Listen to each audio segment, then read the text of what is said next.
Hey everyone, for video discussion 3, I decided to speak upon week 7's topic about yellow journalism, what all are the entails of yellow journalism, and how we still see that in today's mass media. Okay, just diving right into it. Yellow journalism starts on page 227, and it speaks upon the transition of newspapers from what we first learned about at the beginning of the semester and how basically newspaper has transitioned to a lot of what we see today. Now, with some of the first acts of transitioning is that newspapers decided to get away from being funded by the government because they wanted, not necessarily they, but journalists and publishers wanted to have free expression. They wanted to speak upon topics that they were more interested in. So they discovered ways of helping their paper get funded by reaching out to people who needed ads. So, for example, the chapters 11 and 12 spoke upon, not 12, but chapter 11 spoke upon the Quakers, how they were known as good people, and they basically put their picture on oats, which during that time oats was only used to like feed animals and for when you were like really poor. But they basically advertised the picture of a Quaker who was considered being good as a way to brand oats for people to eat.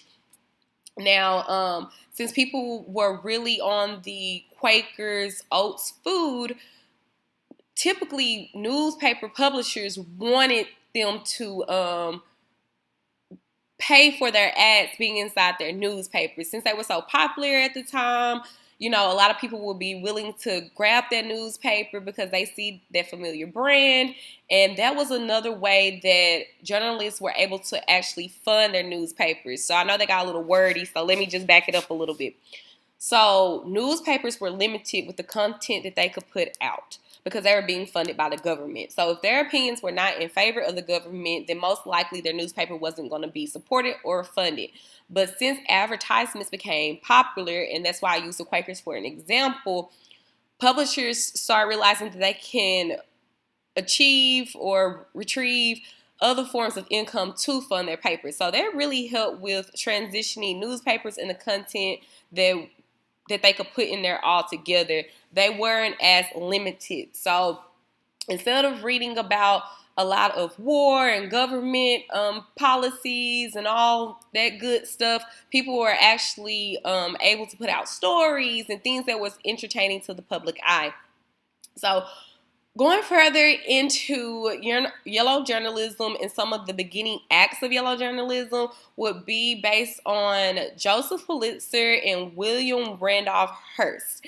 Now, Joseph Pulitzer was a Civil War soldier who ended up being a journalist and an editor. He was very prominent within his time, known for his work, and obviously he's a great guy because that's how we have the Pulitzer Award. But his main competitor, the person that he was constantly, beefed up with, was William Randolph Hearst. And my alarm clock is going off, so I'm just going to shut that off. Sorry about that, you guys. But the main person that he was beefing with was William Randolph Hearst. Now, during this time, some of the big topics, such as like the Civil War, Spanish-American War, all had the same content pretty much. But the way that people were able to decide with who newspaper they chose to read was how extravagant the story was presented. Now, putting that into modern time, for example, we have gossip blog sites such as TMZ and the Shade Room. Now, they are putting out like the same stories about celebrities that we know of, but most likely you're going to choose one or the other based on how exciting they're putting the story out, or what catchy headline they have, or just overall. For example, when Cardi B and Nicki Minaj got into a fight, you're looking for that headline that has, Cardi B knocked out Nicki Minaj.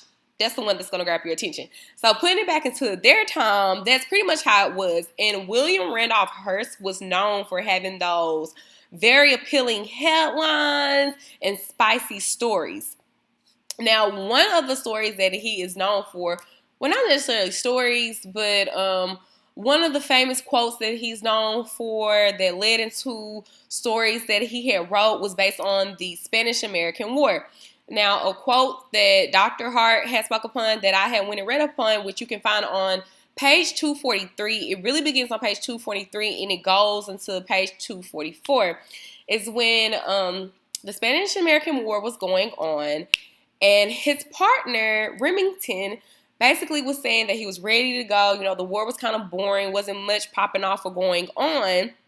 But Hearst was like, no, go get you some pictures, take pictures of things that's going on. And if you can furnish the pictures, then I can fund the war. So basically, if he could just get some shots in, then it doesn't matter what's going on. He's going to create, and when I say he, Hearst basically was saying that he could create a story that was going to be appealing to the audience, appealing to readers, and that was going to make people keep wanting to read, okay?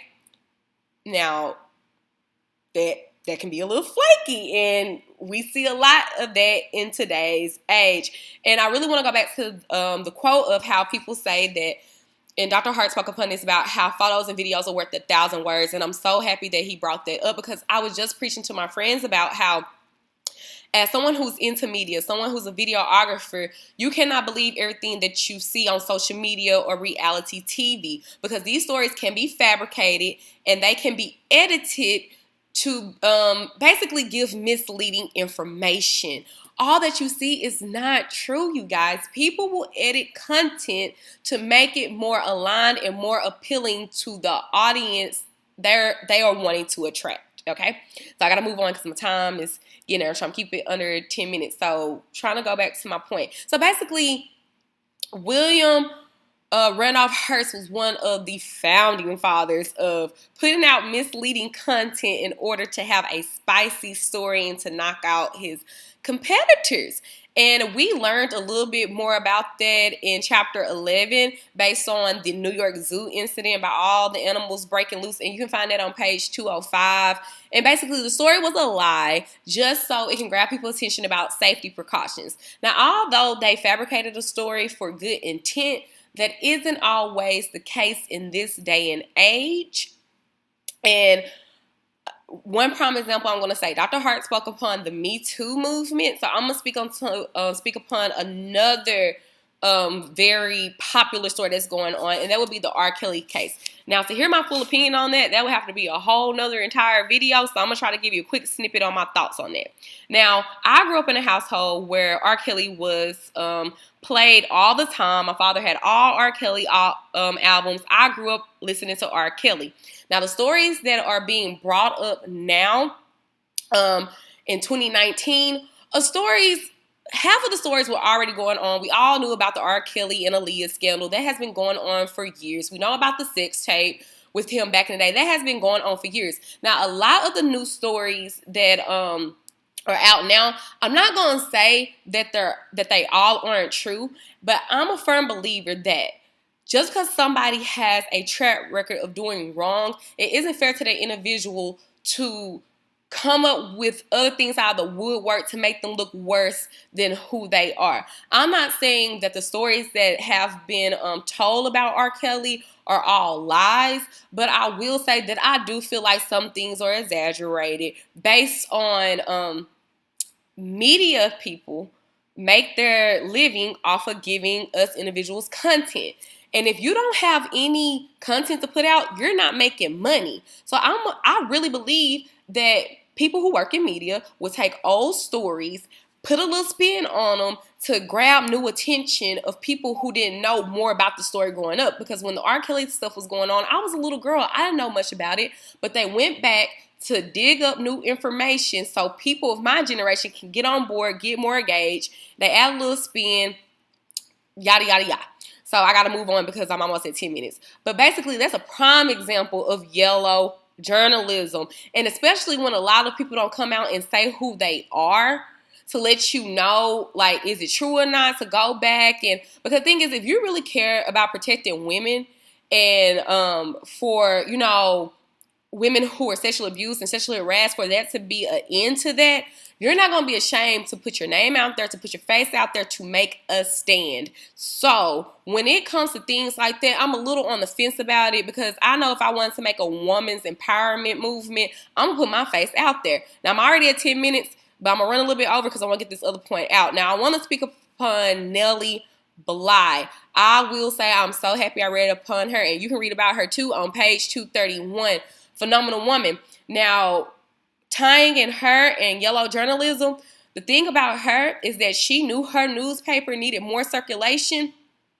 So the things that she did do to grasp people's attention were not fabricated.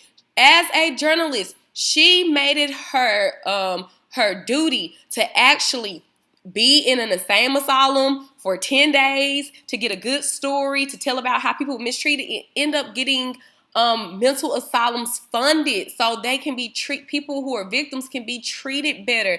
And also with her breaking the 80-day record by 8 days, the original story, or the original person who put that record out, it was fabricated. It wasn't true. But Nellie Bly took it upon herself to actually do it. And not only did she do it, she beat the fabricated story by 8 days, which proves you can put a catchy story out without being fake about it. And I'm a firm believer that with putting content, don't mislead the audience, okay? Give them something real. You can make your thing sound catchy and fun so you can get audience engagement, but make sure what you do is true and genuine from the heart. That's all I got for today. I went over a minute plus, but there we go.